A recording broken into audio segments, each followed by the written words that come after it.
Hello दोस्तों, कैसे हैं आप। उम्मीद करते हैं कि आप लोग अच्छे होंगे, स्वस्थ होंगे, मस्त होंगे। और आज हम आपके सामने नए टॉपिक के साथ आए हुए हैं। केमिस्ट्री में पार्ट 3, परिवर्तन के प्रकार, टाइप्स ऑफ चेंजेस डिस्कस करेंगे। और अच्छे से इसको हम बताएंगे, जो कि PYQ क्वेश्चंस है, प्रीवियस ईयर क्वेश्चंस है, जो कि बहुत ज्यादा इंपॉर्टेंट होते हैं। यूपीएससी, पीसीएस, आरओ और एआरओ अदर्स एग्जाम में पूछे जाते हैं।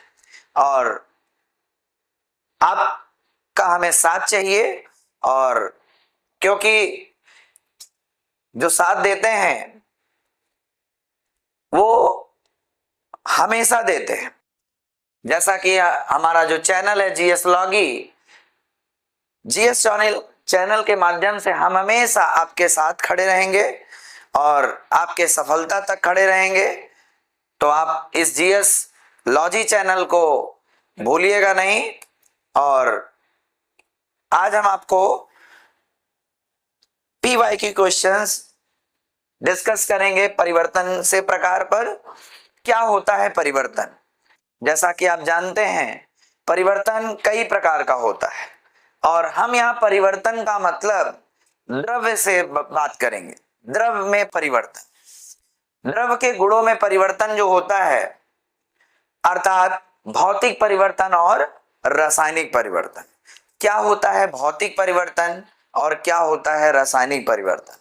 भौतिक परिवर्तन का मतलब वह परिवर्तन जिसके कारण होता है, उसे हटा लेने पर वो अपनी पुरानी अवस्था में आ जाता है, उसे हम भौतिक परिवर्तन कहते हैं। जैसे जल का जलवाष्प में बदलना, जल का बर्फ में बदलना। जल हमारा बर्फ बन रहा है, क्या देने पर? उसको ठंडा करने पर, टेम्परेचर डाउन करने पर। यदि हम टेम्परेचर को हटा लेते हैं, फिर से वही हमारा बर्फ हमारा फिर से वो जल में बदल जाता है। अर्थात हमारा क्या हुआ, या जल का बर्फ में बनना और बर्फ का जल में बनना हमारा भौतिक परिवर्तन कहलाता है। और इसमें, इस परिवर्तन में नए उत्पाद का निर्माण नहीं होता है। वही दूसरी तरफ आपका क्या है, रासायनिक परिवर्तन, जिसके कारण होता है, उसे हटा लेने पर वो अपनी पुरानी अवस्था में नहीं आता है, पुराना वस्तु हमें नहीं प्राप्त होता है, उसे हम लोग रासायनिक परिवर्तन कहते हैं। दूध का दही बनना, लोहे में जंग लगना, यह सब हमारा कैसा परिवर्तन है? रासायनिक परिवर्तन। और रासायनिक परिवर्तन में नए पदार्थ का निर्माण होता है, और उसके साथ साथ ही गुणों में भी परिवर्तन हो जाता है। तो ये है परिवर्तन के प्रकार।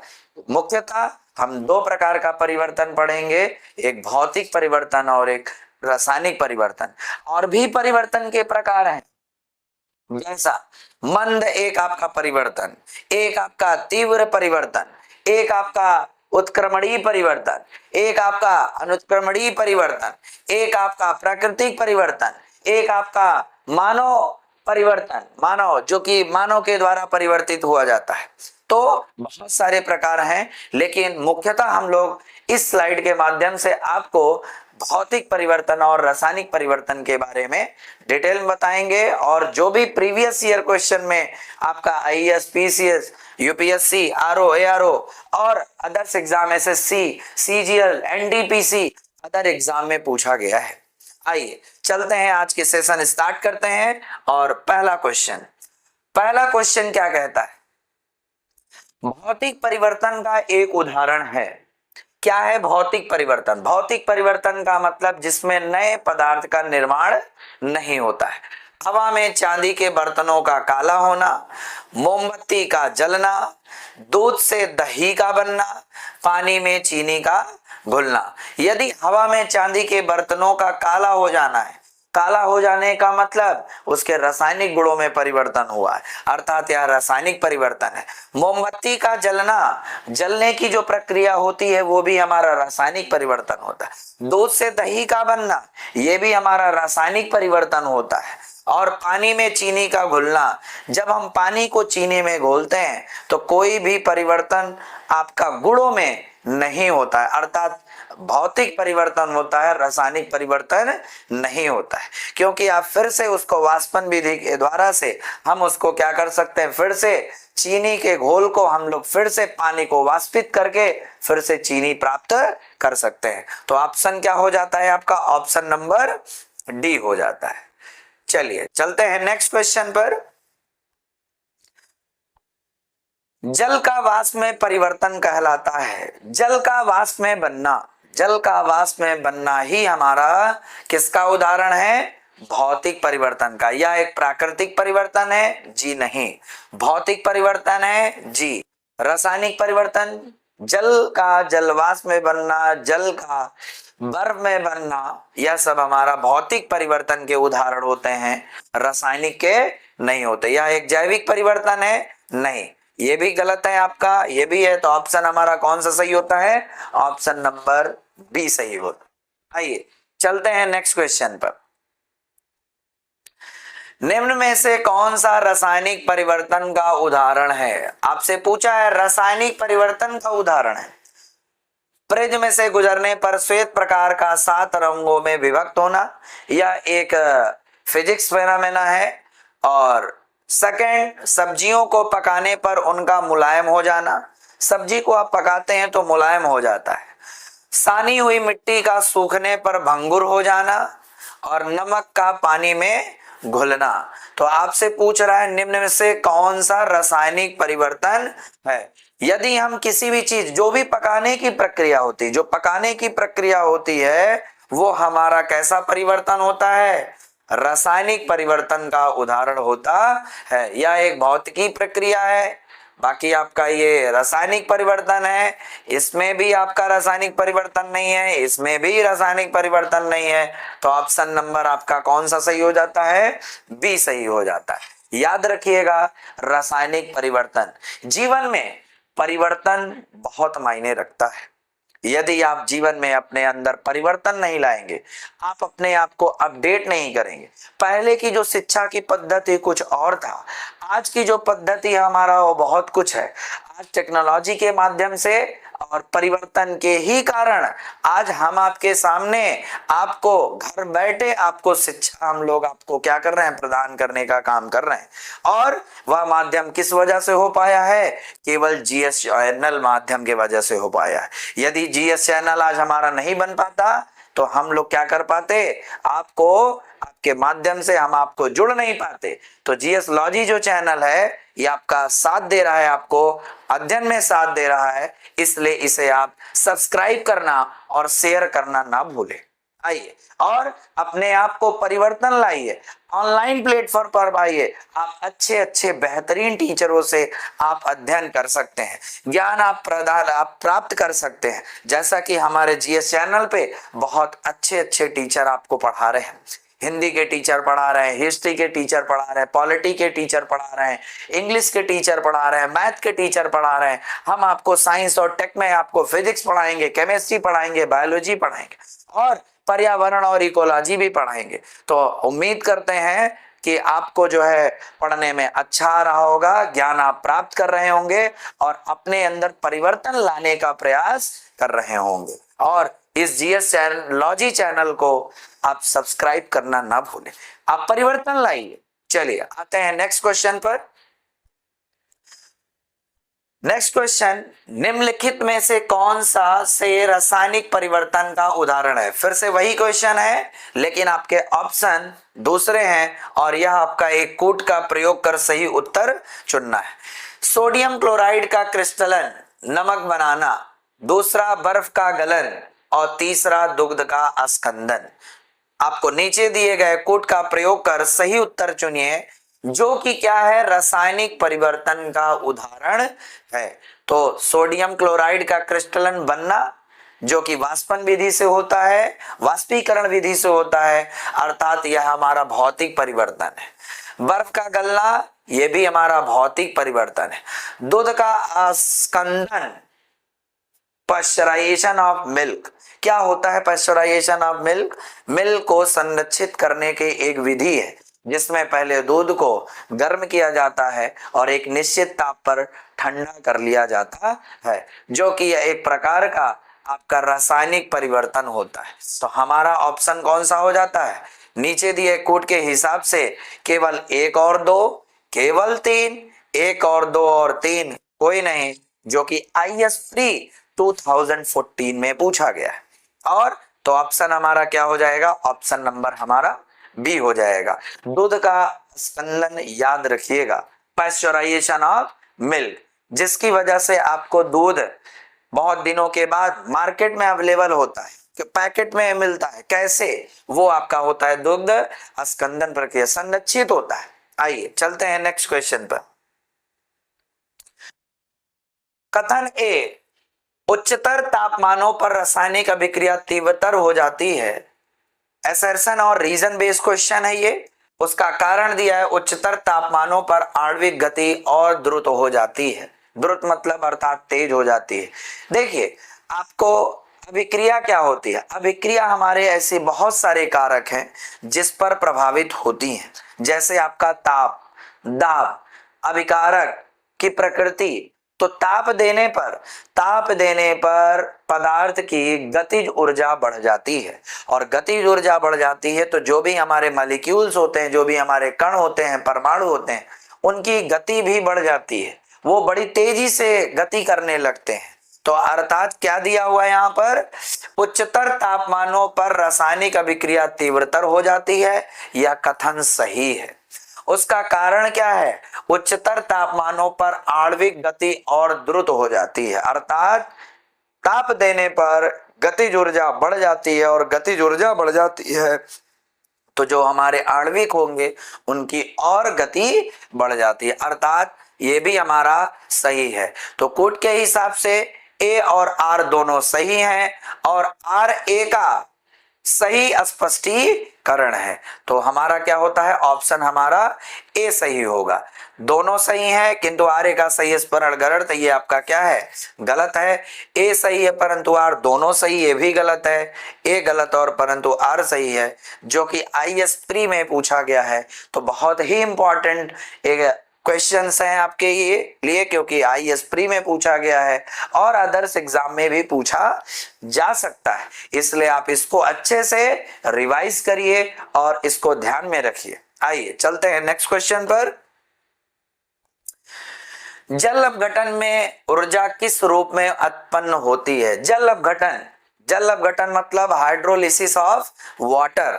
हाइड्रोलिसिस ऑफ वाटर करने पर हमारा किस प्रकार का ऊर्जा उत्पन्न होता है? प्रकाश के रूप में, उष्मा के रूप में, ध्वनि के रूप में, अम्ल के रूप में। आपका यहाँ पर जो होता है जल का अपघटन, जब जल का अपघटन हम करते हैं तो हमें उष्मा के रूप में ऊर्जा प्राप्त होती है। प्रकाश से इसका कोई लेना देना नहीं है, ध्वनि से कोई मतलब नहीं है, अम्ल के रूप में कोई मतलब नहीं है। तो ऑप्शन क्या हो जाता है आपका? बी हो जाता है, उष्मा के रूप में। तो ये आपका है जल अपघटन से प्राप्त होने वाली ऊर्जा, उष्मा। नेक्स्ट क्वेश्चन पे चलते हैं। क्वेश्चन नंबर 7, पैस्चराइजेशन एक प्रक्रिया है जिसमें, अभी हमने पिछले क्वेश्चन पे आपको बताया क्या होता है पैस्चराइजेशन ऑफ मिल्क। यह एक ऐसी प्रक्रिया है जिसमें दूध को पहले गर्म किया जाता है और निश्चित ताप पर ठंडा कर लिया जाता है, जिससे दूध को हम अधिक दिनों तक संरक्षित कर सकते हैं, उसको बचा सकते हैं, उसको हम प्रयोग ला सकते हैं। तो दूध को बहुत कम तापमान पर 24 घंटे तक रखा जाता है। दूध को 8 घंटे तक गर्म किया जाता है। दूध को पहले बहुत देर तक गर्म किया जाता है और एक निश्चित समय में अचानक ठंडा कर लिया जाता है। तो ऑप्शन हमारा कौन सा सही हो जाता है? सी ऑप्शन हो जाता है। ए भी गलत है, बी भी गलत है, डी में से कोई नहीं है। तो ऑप्शन हमारा कौन सा सही होगा? Option number C. Next question पे चलते हैं। निम्नलिखित में से कौन सा एक कथन सही नहीं है? आपसे यहां पर पूछ रहा है कथन सही नहीं है, आपको कथन सही नहीं है बताना है। किसी जलीय विलयन का क्वथनांक शुद्ध जल के क्वथनांक से अधिक होता है। आपसे पूछ रहा है किसी जलीय विलयन का क्वथनांक शुद्ध जल से अधिक होता है। और हाँ, ये आपका स्टेटमेंट क्या है, सही है। किसी विलयन में विलयों के योग से इसका जल विभव बढ़ जाता है। किसी विलयन में विलयों के योग से, आप विलयों के योग से, विलय आपके योग से जल का विभव बढ़ जाता है, नहीं, ये आपका गलत स्टेटमेंट है। किसी विलयन में जल का वाष्प दाब शुद्ध जल में वाष्प दाब की तुलना में निम्न होता है, जी हाँ, ये भी आपका स्टेटमेंट सही है। जब किसी विलयन को एक अर्धपारगम झिल्ली द्वारा जल से अलग किया जाता है तो विलयन पर दबाव देने से जल के प्रवाह को रोका जा सकता है, ये भी आपका स्टेटमेंट क्या है, सही है। अर्थात आपका कौन सा कथन सही नहीं है, किसी विलयन में विलयों के योग से इसका जल विभव बढ़ जाता है, बढ़ता नहीं है, जबकि क्या होता है, घटता है, इसलिए स्टेटमेंट हमारा गलत है ये। और एक बात आपको बताएं, किसी भी पदार्थ में द्रव में यदि हम कोई भी अवाष्पशील विलेय मिलाते हैं तो उसका जो क्वथनांक होता है वो बढ़ जाता है। क्वथनांक क्या हो जाता है, बढ़ जाता है। और जो कारण होता है वो वाष्पदाब आपका घट जाता है, जबकि क्वथनांक बढ़ जाता है, याद रखिएगा। चलिए नेक्स्ट क्वेश्चन पे चलते हैं। अशुद्धियों के कारण दो का क्वथनांक, अभी जस्ट हमने आपको बताया किसी भी पदार्थ में अशुद्धियां मिलाई जाए या कोई अवाष्पशील विलेय मिलाया जाए तो क्वथनांक बढ़ जाता है, जबकि वाष्पदाब घट जाता है। तो आपका बढ़ जाता है, घट जाता है, वही रहता है, कोई संबंध नहीं है। तो ऑप्शन नंबर हमारा ए सही हो जाता है। मतलब अशुद्धियां मिलाने पर वाष्पदाब घटता है, जिसके फलस्वरूप क्वथनांक हमारा बढ़ जाता है। आइए चलते हैं नेक्स्ट क्वेश्चन पर। ऊंचाई की जगहों पर पानी 100 डिग्री सेंटीग्रेड के नीचे के तापमान पर क्यों उबलता है? जैसा कि आप जानते हैं, हमारे पृथ्वी सतही स्थानों पर हमारा जो दबाव होता है, एटमॉस्फेरिक प्रेशर, वायुमंडलीय दाब, वो ज्यादा होता है। जैसे जैसे हम ऊंचाई पर जाते हैं वहां पर वायुमंडलीय दाब कम हो जाता है, और जब वायुमंडलीय दाब कम हो जाता है तो हमारा वहां पर क्वथनांक, उबलने का बिंदु भी वो नीचे आ जाता है। तो आपसे क्या पूछ रहा है, इसमें क्या पूछ रहा है, ऊंचाई की जगहों पर पानी 100 डिग्री सेंटीग्रेड के नीचे के तापमान क्यों पर उबलता है? क्योंकि वायुमंडलीय दाब ऊपर ऊंचाई पर कम हो जाता है, अतः उबलने का भी बिंदु नीचे आ जाता है। दबाव कम होने पर क्वथनांक भी कम हो जाता है। बाकी आपको दिया है, क्योंकि गुरुत्वाकर्षण से कोई लेना देना नहीं है क्वथनांक का, ये भी गलत है। पर्वतों पर भारी हवाओं के कारण इससे भी कोई मतलब नहीं, उपरोक्त में से सही नहीं है, ये भी है। तो ऑप्शन हमारा कौन सा सही होता है? ए। याद रखिएगा, ऊंचाई पे जैसे जैसे जाते हैं वायुमंडलीय दाब कम हो जाता है, जिसके फलस्वरूप उबलने का बिंदु नीचे आ जाता है, अर्थात बीपी हमारा कम हो जाता है, अर्थात बॉइलिंग पॉइंट। आइए नेक्स्ट क्वेश्चन। निम्न कथनों पर विचार कीजिए। कथन है और रीजन है, नमक और बर्फ के मिश्रण से 0 डिग्री सेल्सियस से नीचे का तापमान प्राप्त होता है, और कारण आपको दिया है नमक बर्फ के हिमांक को क्या करता है? बढ़ा देता है। आपसे यहाँ पर असर्शन दिया है, रीजन बेस्ड क्वेश्चन है, आपको क्या दिया है? कथन। आइए, नमक और बर्फ के मिश्रण से 0 डिग्री सेल्सियस से नीचे का तापमान प्राप्त होता है। हाँ सही है ये, यह स्टेटमेंट आपका क्या है? सही है। नमक और बर्फ को मिलाने पर 0 डिग्री सेल्सियस से नीचे का तापमान आ जाता है, मतलब टेम्परेचर, तापमान आपका कम हो जाता है। यह कथन सही है। क्या कारण है? नमक बर्फ के हिमांक को बढ़ा देता है। नमक बर्फ के हिमांक को बढ़ाता नहीं है बल्कि घटाता है, इसलिए आपका ये क्या है स्टेटमेंट, ये आपका जो रीजन है ये आपका गलत है। तो प्रयुक्त कथनों के संदर्भ में निम्न में से कौन सा एक सही कूट है? ए और आर दोनों सही है, ए सही है, आर गलत है, तो आपका ये भी गलत होता है। बी, ए आर और दोनों सही है, ये भी गलत है। आपका सी, ए सही है परंतु आर गलत है, तो ऑप्शन नंबर आपका क्या हो जाता है, सी हो जाता है। ए सही है क्योंकि नमक और बर्फ को मिश्रण जब कर देते हैं, मिश्रित कर देते हैं, तो उनका जो तापमान हमें प्राप्त होता है वो 0 डिग्री सेल्सियस से कम होता है। अर्थात ए सही है परंतु आर गलत है। तो यहां पर आपका डी भी ऑप्शन नहीं है, तो ऑप्शन क्या हो जाता है, सी हो जाता है। आइए चलते हैं नेक्स्ट क्वेश्चन पर। कोहरे में निम्नलिखित में से कौन सा कोलाइडी तंत्र अभिव्यक्त होता है। सबसे पहले आपको पता होना चाहिए क्या होता है हमारा कोलाइड। कोलाइड कैसा मिश्रण होता है, कोलाइड विलयन, कोलाइडी विलयन सुना होगा। यह एक प्रकार का विलयन होता है, दो पदार्थों को मिलाने पर हमें एक समांगी मिश्रण प्राप्त होता है और दूसरा विषमांगी।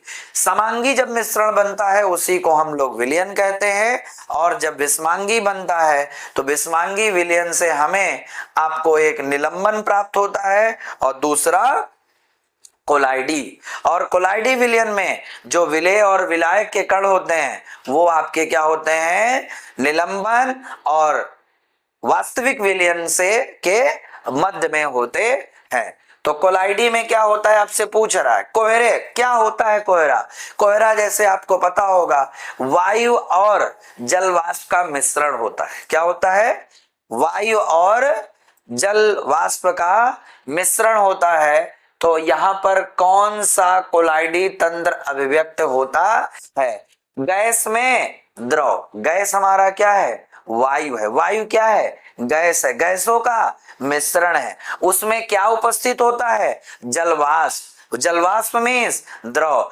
अर्थात गैस में द्रव। गैस में ठोस होता है नहीं, द्रव में गैस होता है नहीं, द्रव में द्रव होता है नहीं, तो ऑप्शन कौन सा सही हो जाता है आपका, गैस में द्रव हो जाता है। तो कोहरे का जो उदाहरण है, कोहरा क्या है हमारा, कैसा विलयन होता है, एक तरीके का गैस में द्रव, अर्थात वायु हमारा गैस होता है और जलवाष्प हमारा द्रव होता है। चलते हैं नेक्स्ट क्वेश्चन पर। निम्नलिखित कथनों पर विचार कीजिए। परासरण के प्रक्रम में विलायक सांद्र घोल से तनु घोल की ओर जाता है।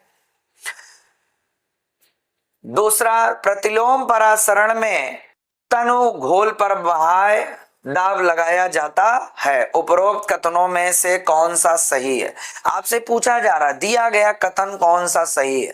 परासरण, परासरण प्रक्रिया ऑस्मोसिस के प्रक्रम में विलायक सांद्र घोल से तनु घोल की ओर जाता है, जी नहीं। परासरण प्रक्रिया में विलायक आपका तनु घोल से किसकी ओर प्रवाह होता है, सांद्र घोल, मतलब अर्थात निम्न सांद्रता से, परासरण प्रक्रिया में निम्न सांद्रता से अधिक सांद्र की ओर जाता है, अर्थात यह स्टेटमेंट क्या है, रॉन्ग है। दूसरा, प्रतिलोम परासरण में तनु घोल पर वहाय दबाया दाब लगाया जाता है। प्रतिलोम परासरण प्रक्रिया करने के लिए अतिरिक्त वहाय दाब नहीं लगाया जाता है।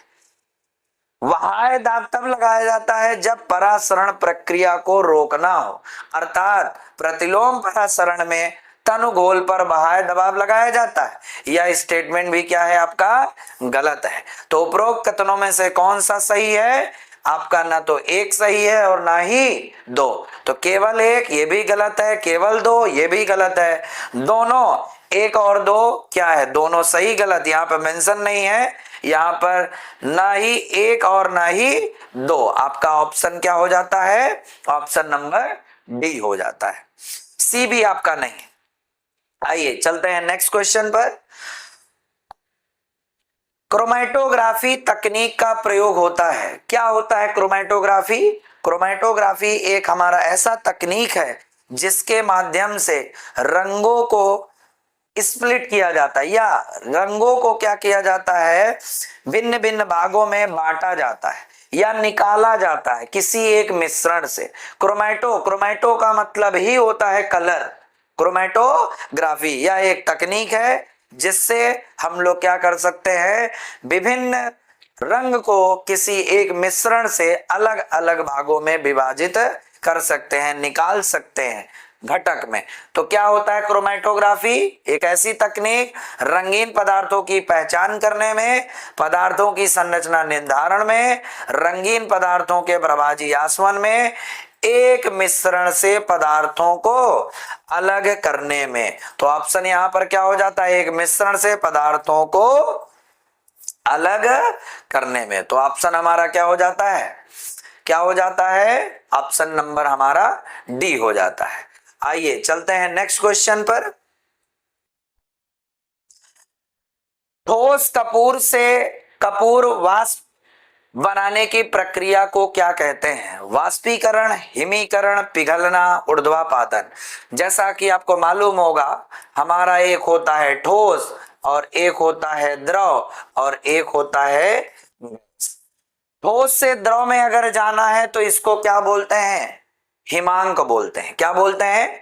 हिमांक बोलते हैं। द्रव से गैस में अगर जाना है तो इसको क्या बोलते हैं? क्वथनांक बोलते हैं। गैस से द्रव में अगर जाना है तो इसको क्या बोलते हैं? संघनन बोलते हैं। और अगर हमको द्रव से ठोस में जाना है तो उसको क्या बोलते हैं? हिमांक, सॉरी, ठोस को द्रव में क्या बोलते हैं? गलनांक बोलते हैं। और द्रव को गैस में क्या बोलते हैं? वाष्पन प्रक्रिया या वाष्पीकरण बोलते हैं। गैस को द्रव में बदलने के लिए क्या कहते हैं? संघनन प्रक्रिया कहते हैं। और द्रव को ठोस में बदलने के लिए क्या कहते हैं? हिमांक कहते हैं। तो ये आपका है। और ठोस को आप डायरेक्ट बिना द्रव अवस्था में गए भी आप गैस में बदल सकते हैं। इसे क्या कहते हैं? ऊर्ध्वपातन कहते हैं। जैसे कपूर, कपूर को क्या कर सकते हैं आप? ठोस को डायरेक्ट आप गैस में बदल सकते हैं बिना द्रव अवस्था में गए। तो यहाँ पर ठोस कपूर से कपूर वाष्प बनाने की प्रक्रिया को क्या कहते हैं? वाष्पीकरण कहते हैं? जी नहीं। हिमीकरण कहते हैं? जी नहीं। पिघलना कहते हैं? पिघलने का मतलब गलना? ये भी नहीं है। तो आपका ऑप्शन लास्ट क्या बचता है? ऊर्ध्वपातन। ऊर्ध्वपातन का मतलब डायरेक्ट आप ठोस को किस में बदल सकते हैं? गैस में बदल सकते हैं। यही आपसे पूछा है।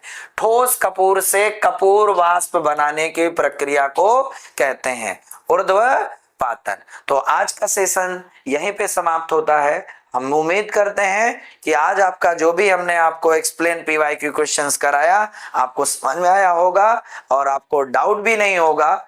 और अच्छे से आप एक बार इसको और रिवाइज करिएगा आने वाले एग्जाम के लिए, जो कि बहुत ज्यादा इंपॉर्टेंट है। चलते हैं। और आपको जाते जाते आपसे एक बार फिर से कहूंगा, आप जीएस लॉजी चैनल को सब्सक्राइब करना, शेयर करना ना भूले। ठीक है, प्रणाम।